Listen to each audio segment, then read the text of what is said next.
Welcome to the Takeoff Experience, where I sit down with highly driven people to talk about their journey, their failures, and their successes.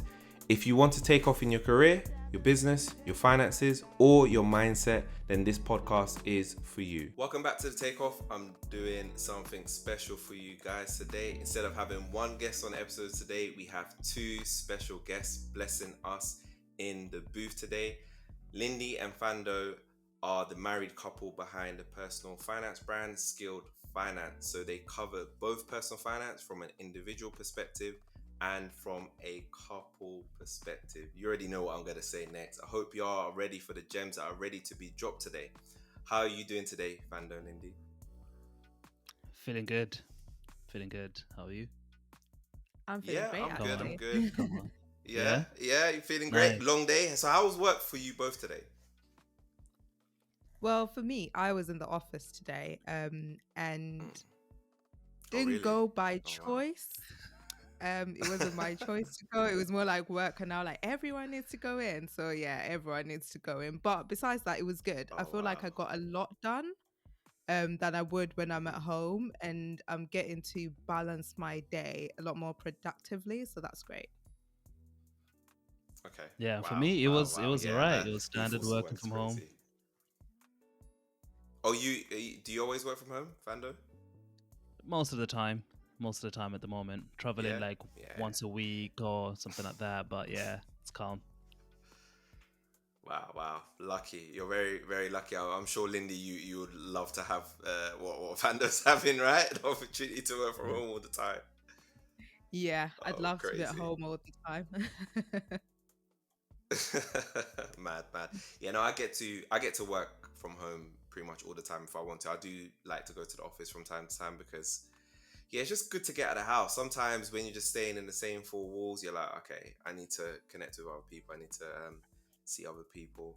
Okay, so this is one of the most interesting questions of the podcast. So I'll go to you first, Lindie. We'll do ladies first. What's your worst financial mistake?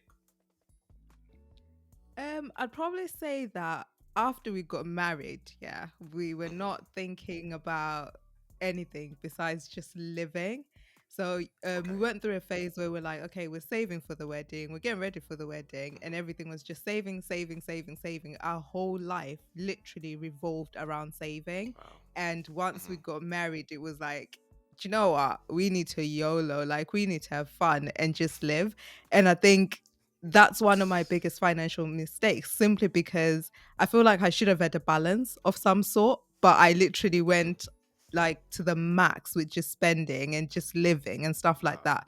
And I always look at that as, had I started saving then, I'd probably be a lot further in life than I am right now. But it's okay. We live and we learn, we make mistakes. That moment has taught me to do better. So yeah. Yeah. Fair enough. Yeah, the spending versus saving conundrum is always a challenge. I feel like, when you get to a point where you become great at your finances, you always look back and say, I wish I did that better. I wish I did this better. And you just never really know with life what happens, Yeah. right? And I think it balances itself out ultimately, but you learn from it, at least. That's the most important thing in that story. Fantastic story. What about you, Thando? For me, I'm gonna go way back. It was when I was like, I can't remember, early 20s. One of my friends came up to me like, "Oh, bro, can you get this phone contract for me?" So I'm like, "Okay, like, what can't you get it?" He said, "No, I just can't get it, bro." I'm like, "Okay, cool."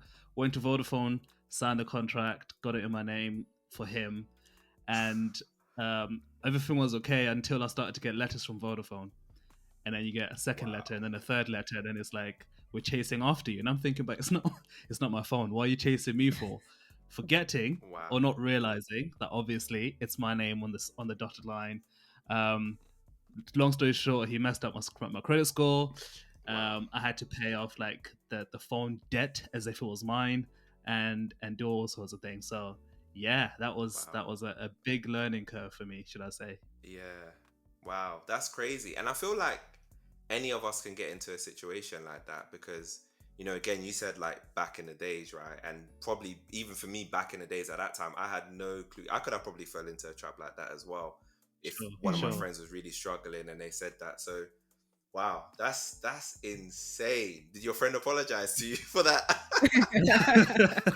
But funny enough, he did. But it was one of Okay. them ones where the apology, it was literally like whilst I was going through it and trying to call him like, yo, what's going on with this phone contract? Because they messed me up.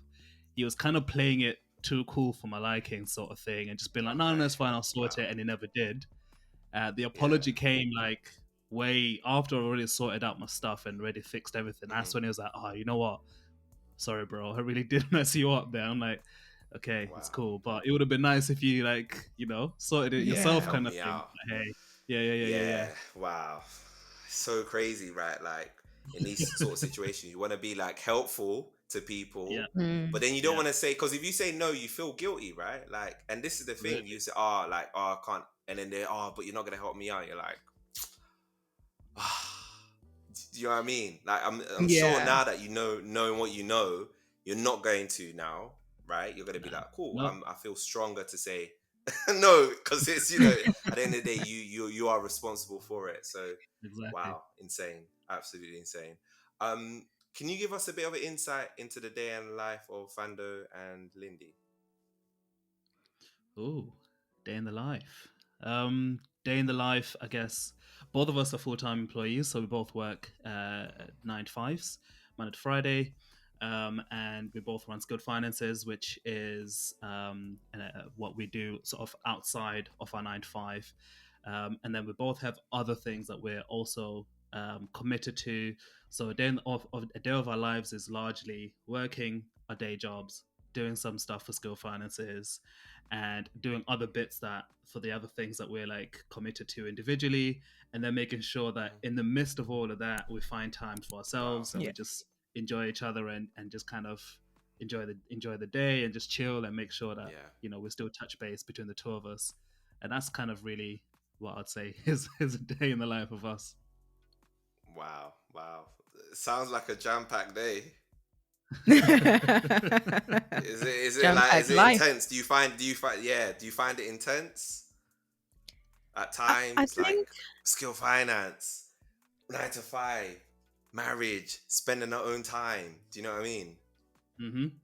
I think it's taken a lot of getting used to, if I'm being honest, because Okay. before it was just 9 to 5 and married life, and that was fine. Because it's like, oh yeah, once I'm done with the work, that's it for the day.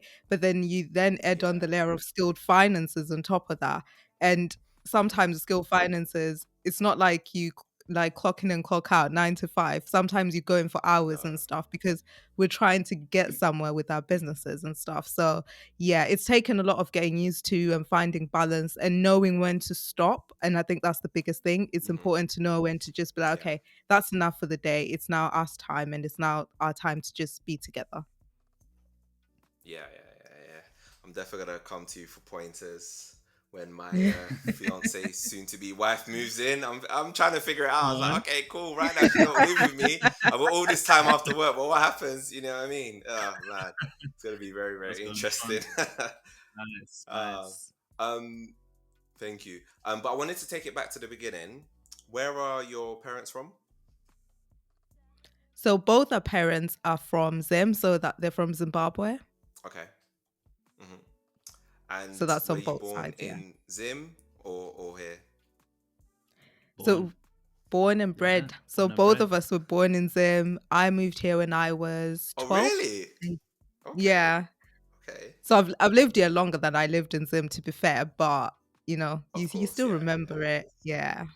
Yeah, exactly the same. You'd think we had the same life, but genuinely exactly the same. Born in Zim, and I moved here when I was 12 as well. Okay.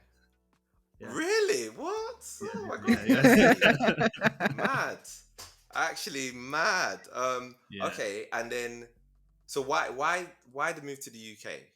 Like why did your parents decide, yeah, let's move to the UK? A lot of reasons. I think at the time, so going back to like the history of Zimbabwe, obviously Zimbabwe was colonized by the Brits already. So what you find Hmm. in by like 2000s, I think the pound was really strong, and so a lot of Okay. Zimbabweans would say, let's go and work in Yeah. the UK to send the money back to Zimbabwe so we can pretty much live a better life than we Mm. can do with our local currency. And then I think I think the plan was that, but then when they came here, tasted the life here, they then said, "Oh, okay, Yeah. let's bring everybody here, sort of thing, and let's settle here instead because like Yeah. So we the didn't life is really nice get a Yeah, here." it's choice, crazy. Yeah, did yeah, we? We yeah, didn't get a exactly, choice. We exactly. just Yeah. we just ended up here. Okay. Wow. That's a very, very interesting perspective actually about moving to provide, better life back home. That's very, very interesting. I actually never knew that. Um, Mm. wow. Wow, that's cool. Hopefully we can unpack a little bit of that later if we've got a bit of a time. And then I wanted to understand, did you both go to university? And what if you did, what did you study? Yeah, so we both went to uni, and when I went, I studied media, and I was hoping Okay. to have a career like in media and stuff, but then realized after I finished that it was a lot harder to get jobs in that Mm, sort of sector and environment. So then I ended up going down a okay. different route. Yeah. Mm. And my Okay. What my what route did you my go down? oh yeah, what we- So now I'm a civil servant. So I started off Okay. like Wow. in bankruptcy. So I was enjoying Mm, bankruptcy, but then realized that actually there's no room to progress as much. So then I mm-hmm. shifted to the Department for Education because I feel like Oh wow. nowadays I've realized that my purpose in life is helping people, and what more Mm-hmm. helping students and people that are trying to sort of like build their careers and make a life for Yeah. themselves. So that's why the DFE was a choice for me. Yeah. Wow. That's epic. And it's yeah, I feel like you can always make an impact when you are working in the government on, initiatives like that. So wow, that's brilliant. And what about you, Fando? So my journey was probably the unorthodox way. So I started off working, Okay. and I was working at Barclays Bank Mm-hmm. at the time. And as part of working there, I then kind of did what's like a degree apprenticeship, where essentially you're working full time, but you're Mm-hmm. studying for a degree at the same time. And I did that for 2 years. So that was 2016. Graduated in 2018. And then after that, I then just kind of ventured off from because I was working in like retail banking at the time, so client facing Mm-hmm. jobs, personal banker, relationship manager, etc., etc.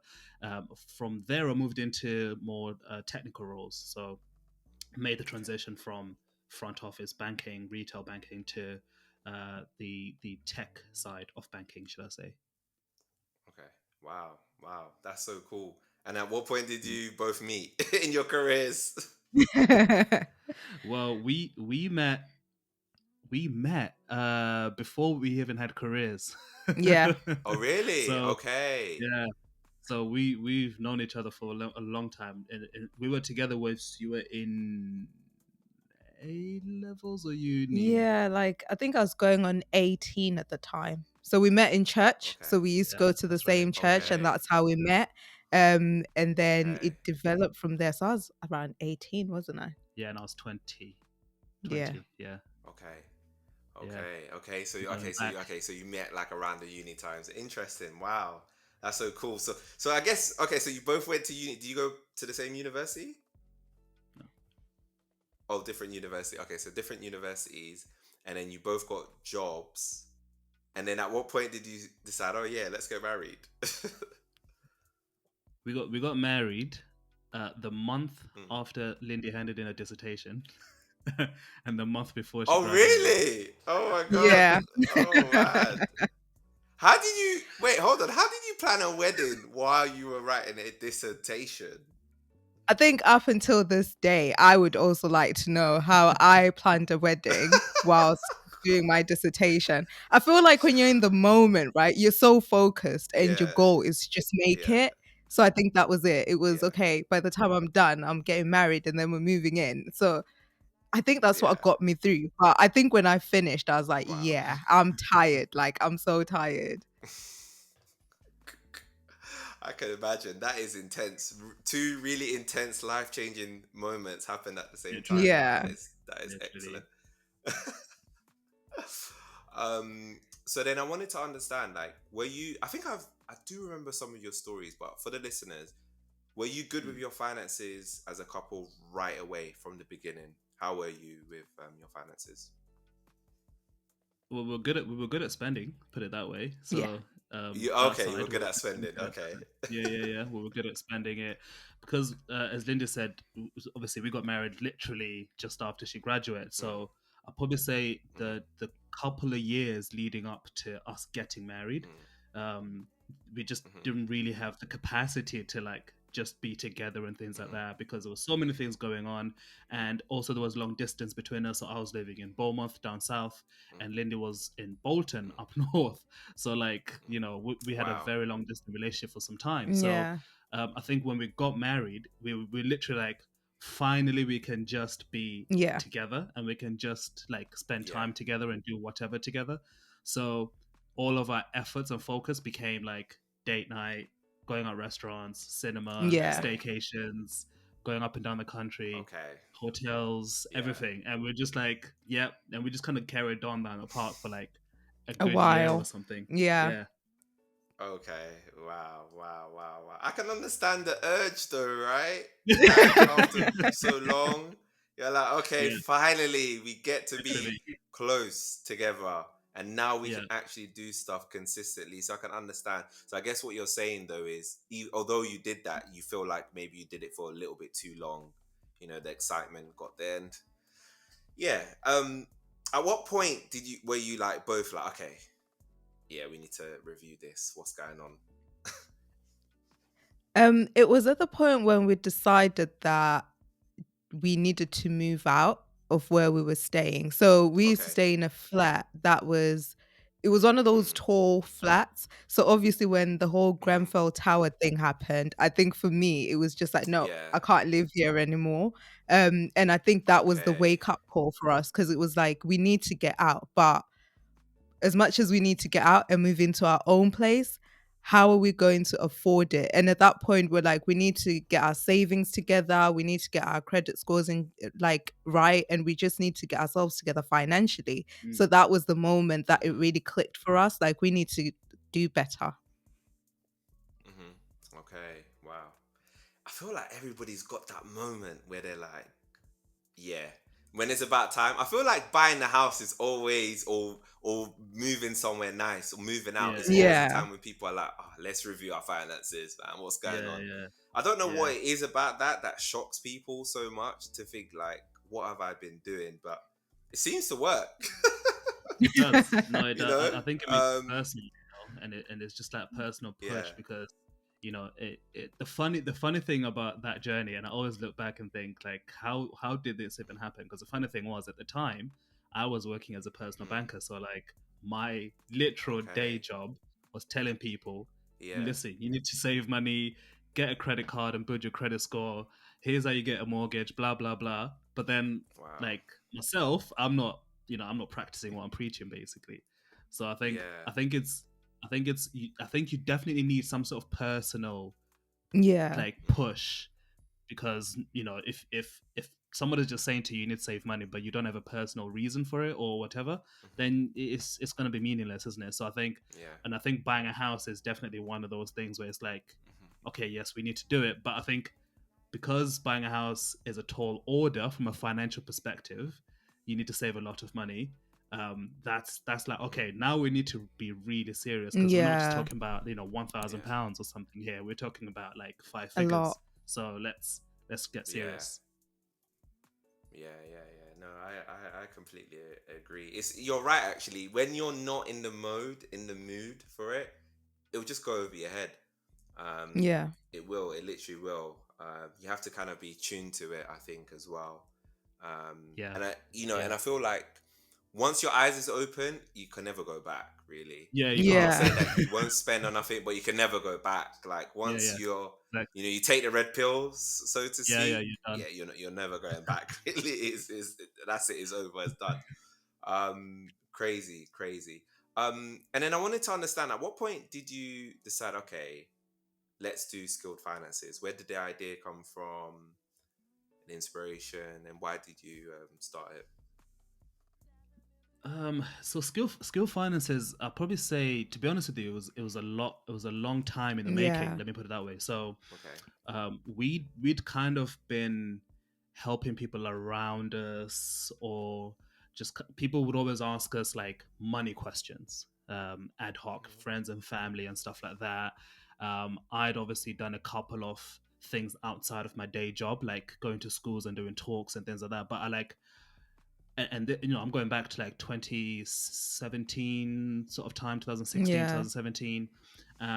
But like, I don't think, I think at the time there was just a lot of things happening in our personal lives that come 2020, we just all of a sudden had the capacity now Yeah, to true. like, oh, we've been thinking about this, let's actually do it now, sort of thing. So I Okay. think that's kind of how we came about. And 2020 was the time, like literally March 2020, just before lockdown. We were like, let's go for it. Okay. Wow. Wow. You just, yeah, yeah. And I think that is definitely the perfect time, because that's when a lot of people are struggling Mm. with their money at the time. How did you, when you first put, content out there? Actually, first before that, can you talk about what skilled finance is and the products and services you offer, and then we can, yeah, talk about how you felt about your first content piece. Absolutely. Well, at a high level, Skill Finances is the platform where we teach people to become skilled at managing their finances. And we have then a special focus on couples finances, because that's an area that is underserved, but also an area that we have experienced in ourselves, because we've also had some friction, should I say, that we've had to like Yeah. overcome. And essentially, with the experiences that we've got and the knowledge that we have, we're also just sharing that to other couples and just saying, you know, this is how you can work together as a team when it comes to money. So that's Yeah. what we offer. So in terms of the products that we have currently, we have couples. We've got a few things, but the main sort of product that we offer is a couples workbook, which essentially gives Okay. couples a guidebook, if you'd like, to go through. There's 10 exercises in there. You go through each exercise together as a couple, and it just gives you the foundation of having the money conversation, but also figuring out how you want money to be managed in your relationship Okay. together, and the kind of things that you want to achieve in your relationship financially. So that's the couples money workbook that we offer, and that's really what we aim to do. Really, we aim to help couples to Okay. be strong together with their finances. Mm-hmm. Yeah, yeah. I love that. And there's a lot of couple related questions coming out all the time. I always see it on social media these days. All these contentious questions. Who should pay for the Yep, first date? Oh, yep, only one person should be paying for the bills. All this entitlement type of stuff, which I don't get where it's coming from. I don't understand why people feel entitled to somebody else's hard work. I was literally speaking to my fiance about this the other day, right? I think a lot of people get it confused. I don't think it's about the money. It's not about mm, somebody Yeah. not wanting to spend money on you. It's not about that. mm, It's about it's the what's the word I was looking for? It's for me, I feel like if somebody works hard for their money, they work really hard, they've developed their career, and then somebody comes along and they feel entitled to that, it's just, to me, sends a wrong kind of message. right, And I right, feel like right. we need to have more of a conversation about that. I just feel like a lot of people just be like, oh, this person should spend money on me. And I'm like, raw, like, why should they just, they don't even know you, but you're just, oh yeah, they should be on six figures. All these Yeah, questions, yeah, I'm just like, really? Like, is this where yeah, we're yeah, going with yeah, life yeah. now? Yeah, it's interesting. What do you both think about it? Because you're a couple, you talk about couple finances, and you're probably seeing a lot of this stuff on social media circulating at the moment. I think for me, I don't know, maybe it's the fact that I've just always had this thing of I need to be able to take care of myself. And I'll speak for Mm-hmm. myself. I've always been like, if a man can earn money, I also need to be able to do the same. I can look after Mm-hmm. myself. I can pay for my own meal. I can do my own things. And Mm-hmm. then if we come together and Tando's like, yeah, I'll pay for your meal. I'm like, oh, thank you. Do you know what I mean? I'm grateful for it, but I don't feel Mm-hmm. like I I'm entitled to it. Like he should have to Yeah. do it. No, I'm independent enough Yeah. on my own to do it by myself. But I kind of feel like the world that we live in nowadays is very different. So some people might feel like, yeah, the guy always needs to pay. And I'm always like, I don't know. Like, I don't think so. Like maybe I'm different, but I don't think the guy always needs to pay. Like, what's wrong with me paying sometimes? I want to do that. I'd like to Yeah. do that. So maybe I'm just different and I see it differently. Mm. Yeah. Right. Okay. So this, we're gonna give you a sneak peek into how we have conversations, because I like to then throw a red herring into this situation. So another thing that I think about is love languages. Yeah. So people will communicate their love differently, and I would imagine that there's going to be some people out there who would say the way that I communicate my love for you is financially spending on you, or Right. taking you out on dates and paying myself. That's like my way of showing you that I care for you, that I love you, and I want to take care of you. From that perspective, I think there is on the other side, there is that of entitlement, right? To say you should do this. That's definitely 100%, that's there. Yeah.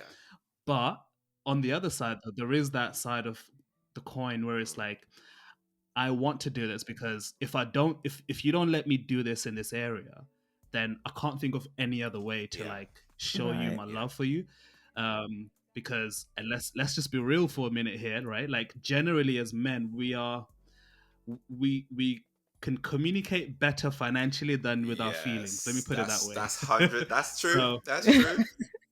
That's true. you know what I mean? So it's like I can like if you ask me to buy you a handbag and that would make you feel happy, I would do that in a split second.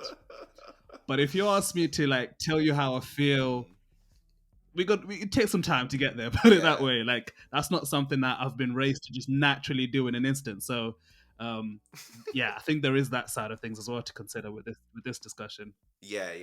No, completely agree. And I think the important thing to say, and what I love about your content, is that you'll always remember to say it's a personal choice, right? Between people, right? There's no general rules as to what people should do. It's up to them what they want to do. But I think it's still a conversation, which you also preach as well. It's a conversation, right? Absolutely. It's not just coming into a situation and say, I expect this. You know, if the other person is like, that's not what I do, right? So yeah, very interesting. It's very interesting. If you do expect it, right? If like say Lindie expected it, and Lindie's like, I want a man to take care of me. I want to be at home and live the soft life. You know what I'm saying? Soft life, yeah. And that's what Lindie wants. Then for me, I would simply say, cool, Lindie, you do that. Then find a man who wants to do that. Yeah. Because there's gonna be a man who wants their wife to live. Exactly. Yeah. There's gonna be loads of men who are like, I don't want my wife to be stressing. I want my wife to live the soft life. So you can find somebody you can within your tribe. But then equally, Lindy is quite driven, as you've heard. She's like, no, I'm gonna take care of myself. Yeah. I'm also driven, so it's like, yeah, let's do it. Yeah. So yeah. You can find somebody that you want. Exactly. So it's being clear about It's that. all about compatibility. I think that's what's important. It's very important. And I love that you mentioned love languages as well, because I think I only found that about myself a few years ago. And you're right, it's very different for different people. Different people like different things. For me, I like gifts, but like that's not what wows me. I'm not like, okay, if you buy me a nice gift, I'm like, yeah, that's great, but I don't need you to do that. Do you know what I mean? Kind of thing. Like it's not required. So yeah, no, it's very interesting. I wanted to take it back a bit in terms of setting up skilled finances. Can you take me through the process of how you did that?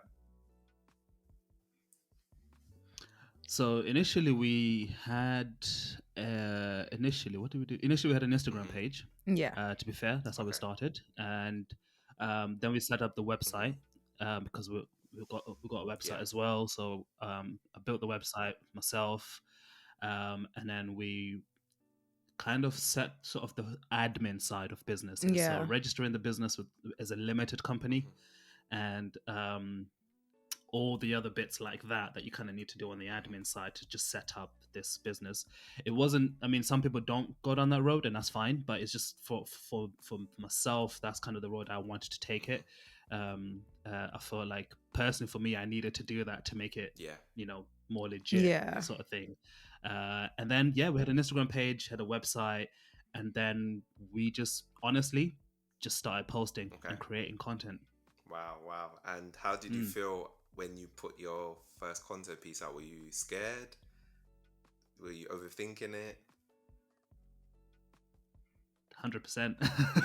Yeah. It's just that you never know. You just don't know what people are going to be like. 100%. And social media can be so brutal sometimes. It So I can. think I'm the one that's more like, oh, I'm a bit scared for us to post things. Because even when we went down the YouTube channel, I was like, no, for the longest time, I was like, no, we can't do it. We can't do it. Because people are ruthless in those comments. People will leave like the nastiest comments. That's got nothing to do with the video. But it took a lot for me to get to a point where I was like, okay, do you know what? At the end of the day, I'm not doing this for the negative people. I'm doing this for someone who will learn something from it. 100%. So yeah. 100%. And that's it. Not everybody has to support you. And that's completely fine. Yeah. It's not like we all support everybody. We don't have the bandwidth to do that. And I agree. True. It's funny because I think often what happens is, right, you put out great content, right? You have like 1,000 great comments. It only takes one negative for you to be, oh my God, like, why did I? And that's the truth, right? The truth is that you don't get majority negative comments. Majority you get positive comments is a very small percentage, I think, of negativity. And I think, somebody said something I was watching, and it was talking in relation to reviews and feedback about stuff. And they were saying, if you don't have negative feedback or bad feedback about something, then it means something dodgy is going on. It means people are trying to delete comments and, all of that stuff, which is true, right? Because somebody somewhere is not going to like it, right? And that's where the balance, the feedback just becomes balanced, right? I'm sure we've all, wanted to do something and we're trying to look for I always look for negative feedback. So, when I'm trying to stay in a hotel abroad, I'm like, okay, cool. I like all this good feedback. But what's the negative feedback telling me? The real, is the showers cracked? Is the food bad? Stuff like that, right? So I feel like it gives, not that it's an element of a truth, but it gives a balance to it. And you're like, okay, cool. Overall, great location, great food, great this. But this person said this one time. Okay, cool. We can kind of live with that kind of, thing. So yeah, no, I definitely hear what you're saying on that. And moving into challenges, what would you say has been your biggest challenges that you faced on your journey with skilled finances? I'd probably say time. Okay. I think running skilled finances and working full on 9 to 5s is not easy at all. And it's trying to be like, okay, let me go do my 9 to 5, then let me finish. And anything can happen during the day whilst you're at work. Someone can rub you off the wrong way, but you're having to snap out of it really quick and start focusing on the business. So I think for me, it's been time and just finding that balance. I think it's taken me this long to get to a point where I'm like, okay, now I've got like a set sort of schedule of how we run skilled finances or what I do, the things that fall under me. So yeah, it's been time for me. Wow. Yeah. Yeah. Adding on to that, I think I was gonna say the same thing, but in the opposite way, which is that we didn't realize how much time it would take away from our personal life, should I say, and how much effort we have to put into it, to create content, to edit content, to plan and research content, and to do things like this where we collaborate with other content creators and stuff like that. So I think there is a lot of time and effort. You from the outside in, you kind of think, oh, that's a 30-second video, I can do that quick. And then you realize that planning it, posting, editing it, and all that kind of stuff, you've already been doing it for 2 to 3 hours, kind of thing. So I think that's one challenge that we didn't anticipate. We didn't really see that, okay, this is going to take a lot of time, effort from our part to really make it, especially in the early days, because in the early days, you're still trying to figure out, still trying to find your voice, still trying to figure out what you like, what you don't like, experimenting with different things.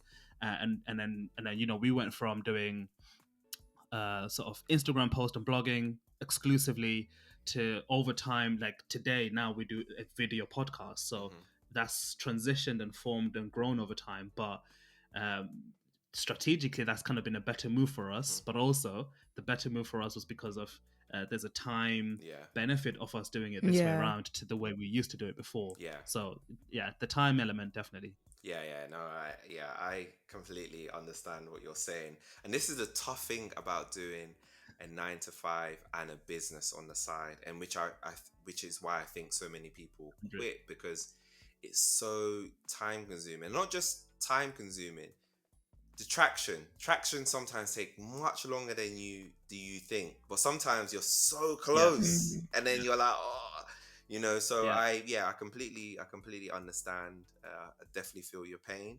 But moving on, I wanted to ask, what keeps you motivated to continue skill finances? I'm there's probably a few things, but do you know what? Like, it's coming back to comments. It's the good Yeah. comments. Like, you know, when Yeah. someone comments or DMs or whatever, replies to your emails, and they tell you their story or they tell you what they've achieved or accomplished, or they just open up to you and just kind of say, "This is what Yeah. I'm struggling with." I think fundamentally that keeps us going because that's the fuel to what we're doing. Hmm. At the end of the Yeah. day, it's like we're not doing this to be famous really or Hmm. whatever. Like, we're doing this really to help people, Yeah. and when the people that we're trying to help Yeah. get that help, that's Yeah. gold. Yeah. I love that. I completely love that. And I want to ask you, what do you want to achieve with skilled finances? Ooh. I feel like the sky is the limit with skill Hmm. finances. Because when I think about it, I'm like, we could help so many people. Hmm. Like when we have conversations with other couples and stuff, and they're like, "Oh yeah, I saw your post and it really helped me," and I've started doing some of the things that you've suggested in your posts or in your videos and stuff. So then I'm like, if we are touching like one or two people right now, we could be doing that at a larger scale. Hmm. So I genuinely feel like the sky's the limit. And when I start to think about the UK, I feel like there's not a lot of people that talk about couples' finances in particular. So I feel like we've got like that advantage where if we do it well, we could really be doing it really well. Yeah, Yeah. I agree. I don't think I know anybody else that speaks about couples' finances on a consistent basis, to be honest. Not really. I mean, people maybe dribs and drabs here and there, but not on a consistent Mm. basis, and not even from an experience basis as well. I would say. And we're Mm. gonna actually move on to some of those tips and conversations. Um, in terms of, because I always think, right, like speaking about money in the black community, if you're splashing money is easy. If you getting this fancy car is easy. If Yeah. it's whatever house is easy. But when it comes to talking about the tough stuff, Mm. debts, Mm. splurging out, it's tough. So I wanted to know, what's the best Mm. way for a person to open up a conversation about money with their partner? Mm. The one thing that helped us, I think, or the questions that we started asking each other was the main one was, what was money like in your family when you were growing Okay. up? Because that one easily got the both of us to start talking. Hmm. Because then it wasn't, oh, what's your credit score? How much do you have in your account? How much do you earn? But it was more, let's talk about your background. Yeah. What was it like when you were growing up? Was money readily available, or what was your experience with it? And I think for the both of us, it was more or less the same, where it was like, well, for me, my mom was a single parent, so then money didn't wasn't always readily available, and sometimes it was a struggle. But then for Tando, it was like he grew up in a home where both parents were there Okay. and the money was there, so it was like it got us really talking. Okay. Wow. Mm. That's Yeah. cool. I love the And background stuff. Go on, Fando. no, background 100%, 100%. On the opposite scale is then talking about the future. So like, what do you want to achieve Hmm. financially? Like 10 years, 20 years from now, what kind of things would you like to achieve, and just talk about that. Whether that's buying a house or being financially independent, or making a certain amount of income, or being debt free, or buying your family, houses, and like whatever the case is, you find that people also easily open up about their Yeah. dreams, Okay. and their ambition, especially if you ask it in like like, oh yeah, 10 years from now, 20 years from now, like just imagine, what could that look like for you, and that starts to help to open the conversation up a bit. So one thing that we always say, as you say, because this is early days talking about money with your partner, don't go in guns blazing and being like, I've noticed you're always spending money and you're always doing this and you're always doing that, what's going on? Because that's usually the way the money conversation starts with couples. So we try and say, no, like just keep it less personal in that way, about like present day habits or present day financial situations, and just think about, let's go back, what was that like, and then Yeah. let's go forward, what's that looking like for you. Okay. Wow. Love it. Love it. Fantastic. Fantastic. And I was thinking, what point should people start, or couples start speaking about money? Is it when they're dating? Is it on their first date? Is it before they get married? At what point do you think the conversation should start happening? So we disagree on this one. Okay. We kind of disagree, but Me, I say literally day one. Well, first date vibes. well, I think Really? it Okay. takes time. The first date vibes. First date. Literally, I'm actually being serious. Is First it? date, throw it in there. Even if it's one question, just throw it in there. Obviously, don't be like, how much do you earn? Because that's too strong. Yeah. But like, Some start people off ask even that, with the future question. Oh, like, yeah. Yeah. And listen, I'll be honest. I might be that person. I'm like, oh, so just curious. How much? Like, what you on? Yeah, what you do for a living? Oh yeah, okay, cool. Like, what's the range like for people like you in your position? Wow. Like, just to throw it in there. But I definitely think the reason why I say first date is because the whole concept of dating is trying to suss out the person, right? Yeah. And figure out, like, are you vibing together? What are you gonna be like? And you don't understand how much money plays a part in your relationship until you get in a relationship. So you could obviously get in a relationship and then try and like figure out, okay, what we're gonna do financially, how we're gonna like Yeah. work together, or you might get in a relationship and realize that your partner is very expensive, and you're then like, oh my days, I can't afford to be going out every weekend Yeah. to those restaurants that you always like to go to, Very true. because that's way beyond what I'm willing to spend. Very true. But then by that point, you're already committed. So Yeah, you then true. try and figure out, okay, I just need to make it work somehow. Yeah. But date one, you could find that out early. Where'd you like to eat? That gives you an indication of like, okay, this one, she basically looks down on Nando's. I get you. Okay, that means I need to put my price up a bit more. That kind of thing. So that's why I say date one. But what do you say?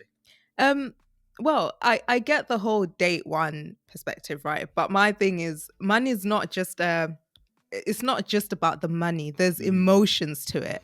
So it's such an emotional thing as well, because some people aren't willing to open up on date one. Yeah. It might take them time to get comfortable with the person. So as you get to know the person, you get to know about them, what they're like and stuff like that, you start to build that trust. So that's why I then feel like, no, sometimes it will take time. It might take you actually saying to the person, do you want to get into a relationship, for them to feel like, okay, since we're now in a relationship, I can then open up about money. But for some people, they don't mind. So they'll happily answer the question of, so what do you like? What sort of amounts are you comfortable spending going out and stuff like that? Some people are fine with that on date one. So I think it depends on the person. Yeah. I completely agree with both of what you're saying. I think it's just like, it's communication is so important, I think, in this, and just Yeah. being careful with what expectations is, because it's like, as Thando says, right?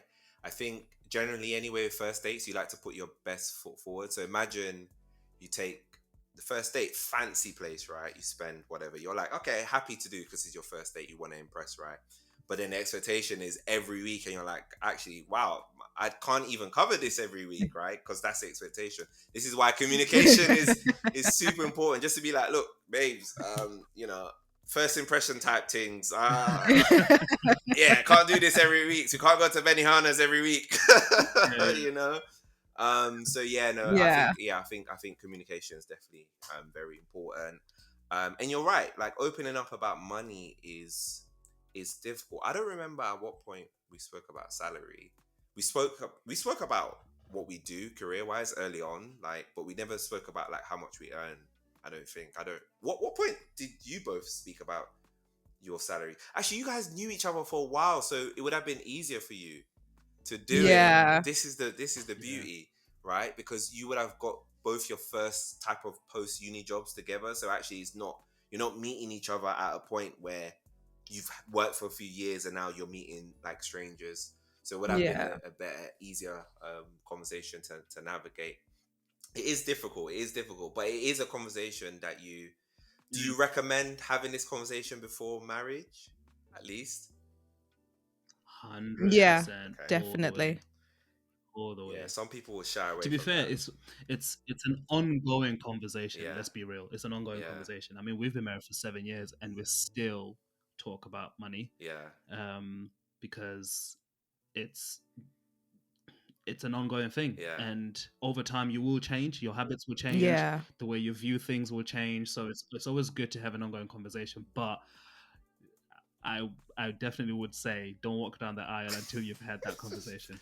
Imagine you do and you haven't. And you know what the crazy thing is? This is reminding me of, I don't know if you've watched this show. There's this show called Dirty John, and the guy, what he did was yeah. You watched it, right? He's very smart in what he did, right? He just rushed it through, so you couldn't have any of those conversations, right? Did they get married within 2 months or something crazy like that? Literally, right? You can't have a conversation. How are you gonna have a conversation about money? You're so in love. That's all you're thinking about, going dates and stuff. And he knew that, right? Yeah. He knew we're not gonna have a conversation about money because you don't need to know what I do. You don't need to know that I don't earn anything. I'm broke and all of this sort of stuff, right? And I know you're rich because I can just tell by the way you live. So it's.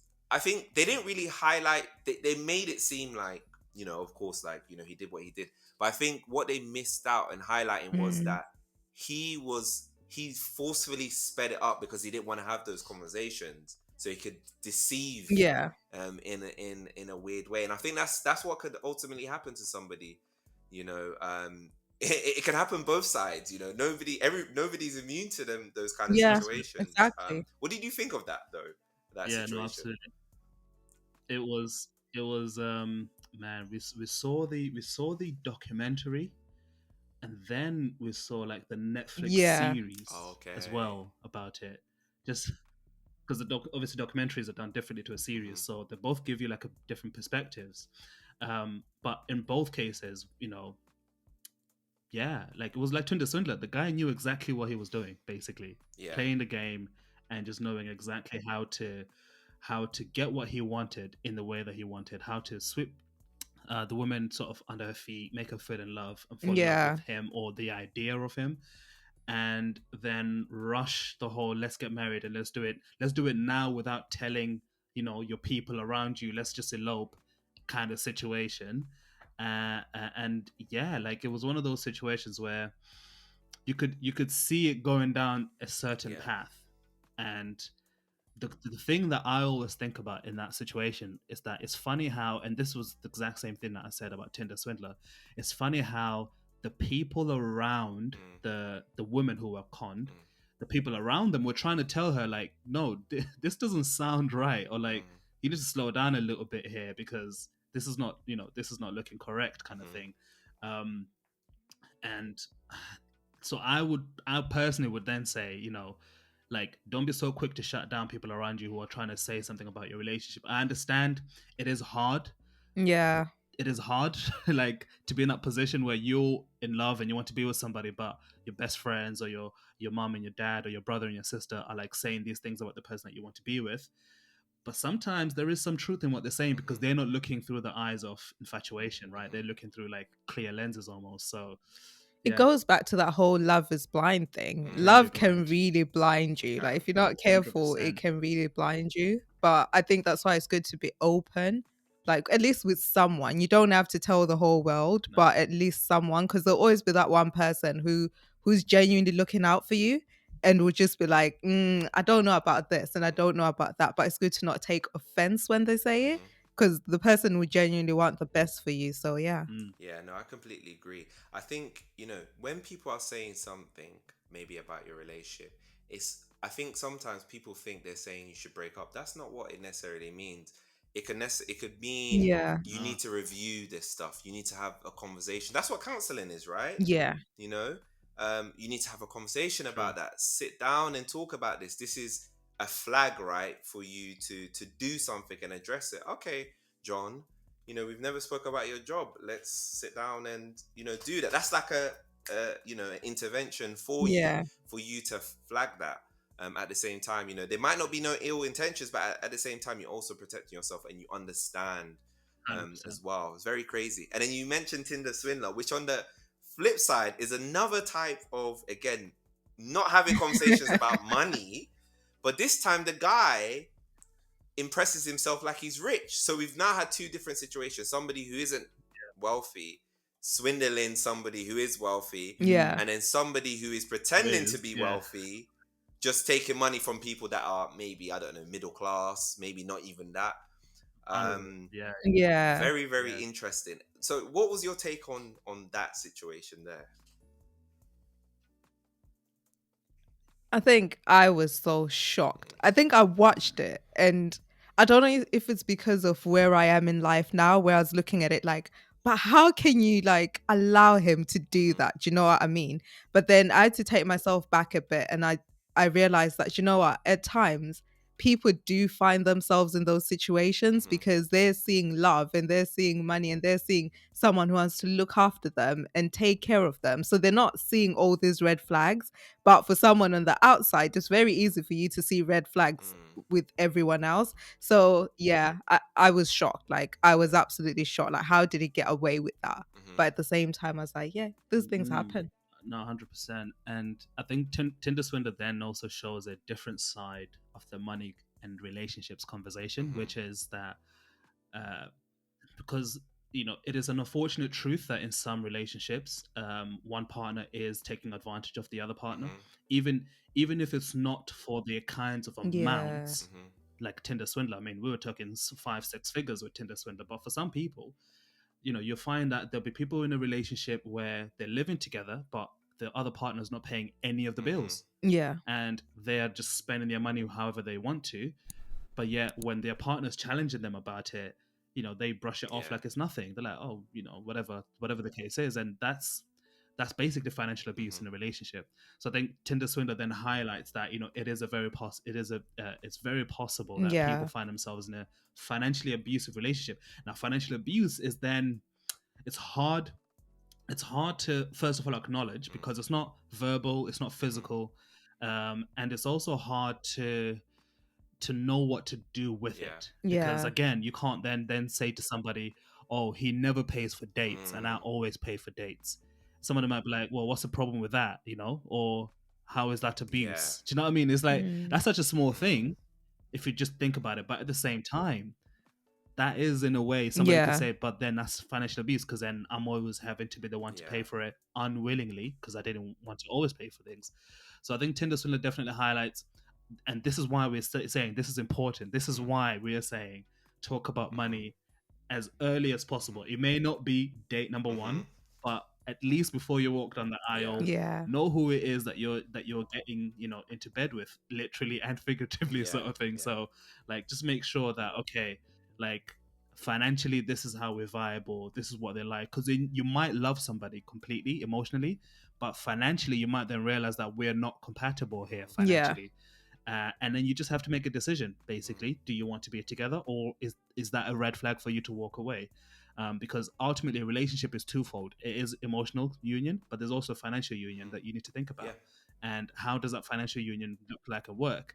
And then the second reason why it's also important is because if you do break up or split up, it's very easy to walk away from the emotional union, but it's always not so easy to walk away from the financial union. Yeah. Maybe now you have joint assets. Yeah. Maybe now you have things that you both signed up to that you need to pay for, or you have a child and now there's financial support that needs to be Yeah. done. Do you know what I mean? That there's the financial connection is a harder thing to break than in the emotional one if if the relationship does dissolve and things like that. So this is why talk about money if you're in a relationship. 100%. Yeah, 100%. It's very, very important. You're right. Like you always hear of like all these the divorce settlements. They're so messy. Both sides are just Yeah. distraught. They look Absolutely. tired. And when it comes down to it, it's all about money. They're done with each other. They're Yeah, finished. They're like, we're literally. no longer together. But what's Yeah, stressing them out? Money. yeah, How are we splitting this? I Money. worked the this money. hard for this. I should get Yeah, more. It's all yeah, of this yeah, sort of stuff. Because they haven't had these conversations to yeah. understand, where they stand. So yeah, I Mm. completely agree. It's crazy like how often it's not discussed, but I think it's so important. But moving on to joint things. So I know that you decided to go down the joint bank account route instead of separate account. Actually, do you have separate accounts as well as joint bank accounts, or do you just have a joint account? Yeah. Yeah. Oh, you have both. So we have both. Okay. Yeah, we have both. When we started out, like before we got married, like everyone around us was like, you get a joint account because that's the thing to do when you get married. So we just came into it thinking, yeah, that's what everyone does. So we need to get one. But then I guess we didn't understand the reason why we needed one. So it started to cause a lot of friction between the two of us because we didn't have a reason why we had to get one. We didn't have a purpose for it. So it wasn't until we had that conversation to figure out like, so why do you think we should have one? And why do I think we should have one? That we're like, okay, so we're going to have one for joint bills, for example, but we still have our individual ones where we have an our money mindset. So when we get paid, all our money comes into, initially it's in our individual accounts and then it goes into the joint account. And then that's where we split bills. We literally split everything. Okay. And then we go on from there. But it was important for us to get a joint account because that works for us. And we also understand that joint accounts don't work for Okay. everyone. And couples need to be very careful about that because just because you have one, it doesn't mean you always agree and do things together and stuff like that. So figure out if you actually need one before you get Okay. one. Cool. I love that. And what would you say are the pros and cons of having a joint account? So for me, I'll start with the pros. So the reason why we have joint accounts is convenience. Yeah.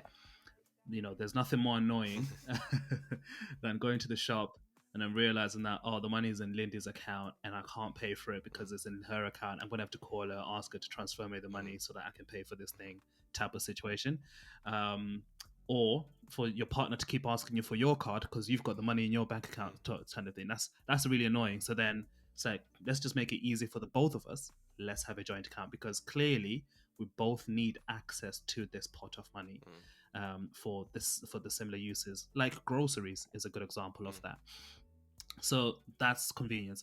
The second thing for me is also it's kind of it's still about convenience, but it's convenience more from like a legal perspective. So obviously I used to work in the banking world and at least in the front office side, and the amount of times that somebody will come in and say, oh, I need to check this thing, but it's my partner's account. Can you just check if like this money came in? We're expecting money from so and so, and we just need to make sure that they've transferred it.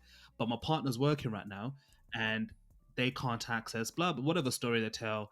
But it's like I can't, legally, you just don't have access to that account because it's not a joint account. So unfortunately, no matter how long you've been married, that's you're not legally recognized as the same entity from a financial system. So that's the second reason why I'm like, yeah, let's get a joint account for that.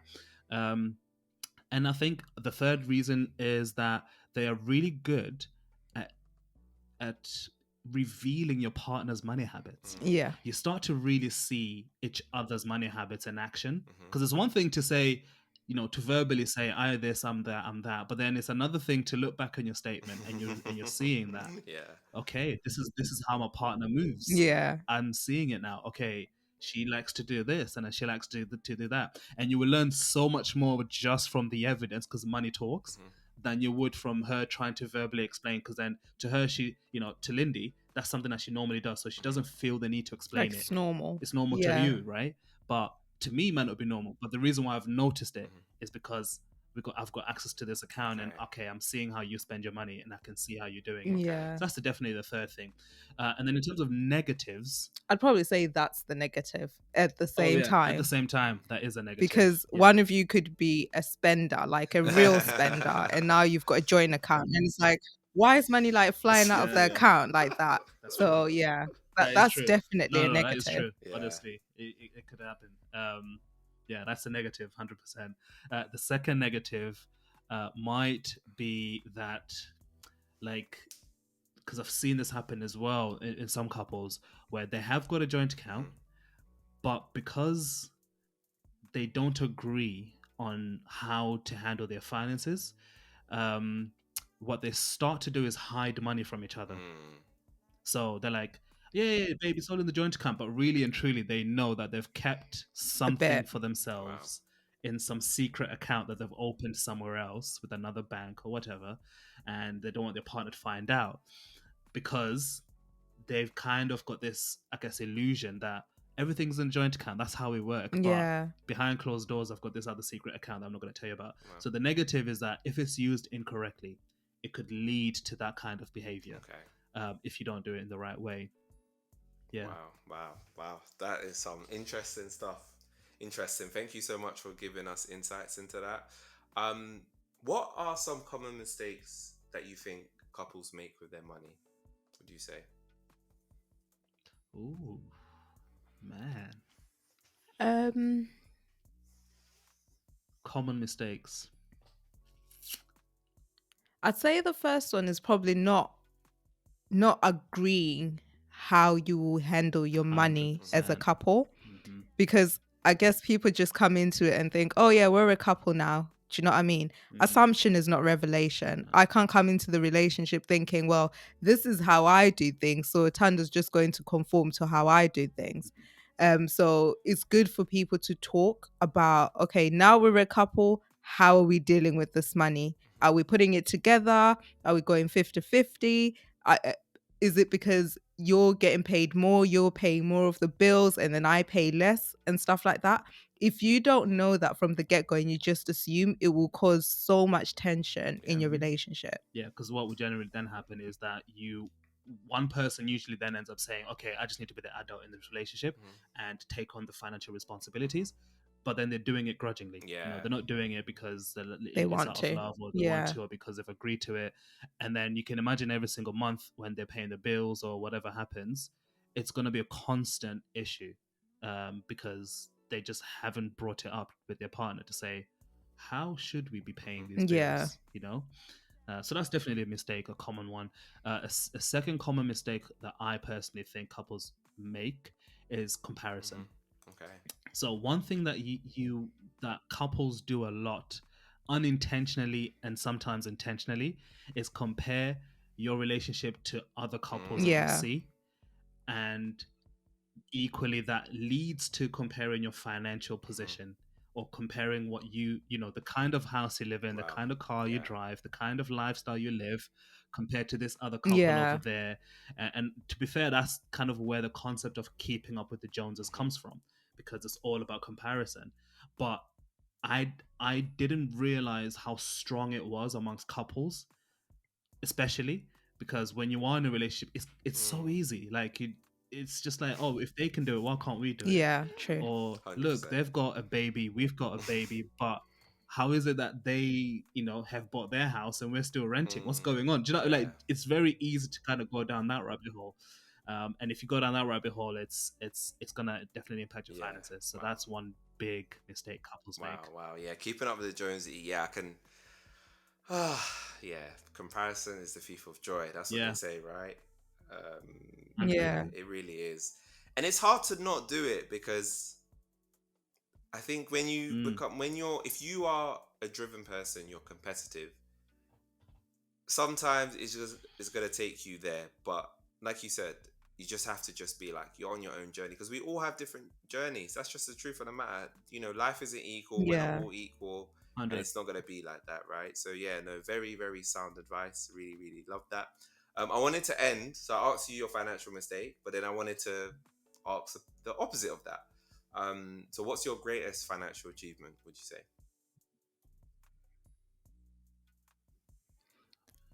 For me, Mm, like my greatest financial achievement was managing to save up for a house love it. in 8 months, I Wow. think, and actually buy it and stuff like that. So that was the biggest achievement because I think we set a goal. Well, it was more me because I was like, by the time I'm 25, I need to be in my first Wow. home, and we managed to achieve that. But then we worked hard and made it happen. So yeah. Wow. Mm. Fantastic.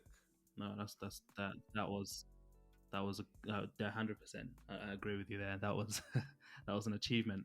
And to put some context into that, our joint income together was Wow. 36 Wow. Yeah, it wasn't a lot at the time. 36,000 Wow. Yeah.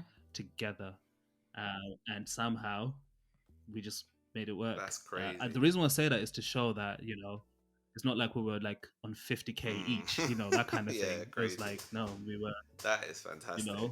because a lot of people make that Hmm. assumption. A lot of people assume that being a couple means you have more money, Hmm. but like we were earning less than a single person between the both Mm. of us, Wow. And you still made it in many happen. cases. So and we still made it happen with the house. So that's definitely an achievement. Um, I guess personally, for me, I'd probably say when I transitioned Okay. and like career, when I switched careers, Mm. I think it was a huge financial achievement for me because that was one of the biggest reasons why I switched careers. So I managed to